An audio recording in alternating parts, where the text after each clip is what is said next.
All right, welcome back to video number 2 in the modularizing your code. So I've put together a project for the students to have a look at, and for the first example, this is what we're going to do to modularize the code.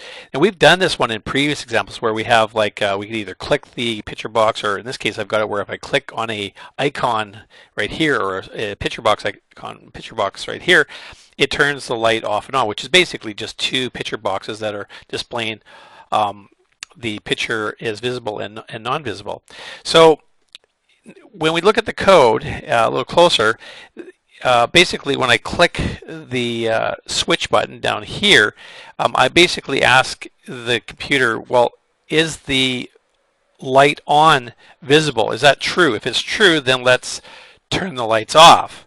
And let's turn the on button off, and then let's put in a little label control here to say off.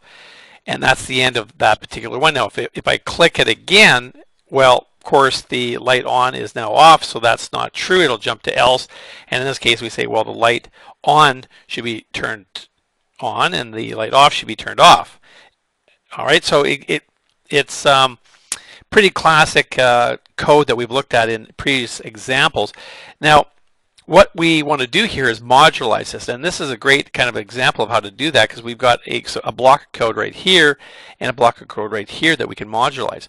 So that's what we're going to do here. What we want to set up is we want to initialize a void method, because basically we're executing a block of code that doesn't really return anything. It just performs the statements. So what I want to do is I want to figure out where do I need to put in my method. And that's always a bit of a tricky thing. And you really need to think back to where your namespace is for the entire solution.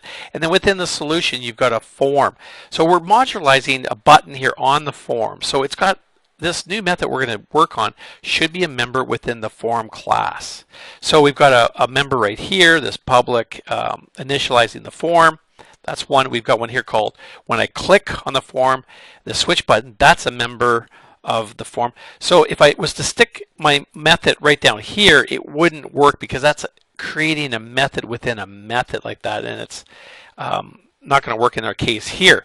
So what I'm going to do is I'm going to go below this method right here and create a new method. So to create your own method, you're going to type in the access modifier. So I only need something to be privately available within this class. Well, I'm going to use the private. It's void, meaning I'm not returning anything. It's got a method name here called turn on. That's what I'm going to call it. I could call it turn on, let's say turn on the light. There we go. That's pretty descriptive. And we have a set of braces or parentheses right here with no argument in it. And from there, I could really basically just take this text right here and just pop it inside of here. And then replace what I had there originally with the new method that I just created. You can see as I type it in, it says here it's a method.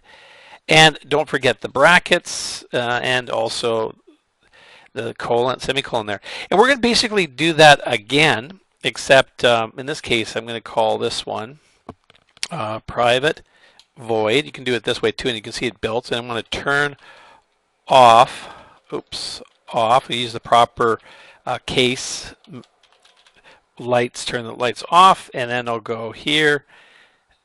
And I'm going to put in my braces, which means it's going to work now. Now, I'm going to take this block of code right here and simply just move it inside there. Don't forget that if it's else, we could always just, turn off the lights.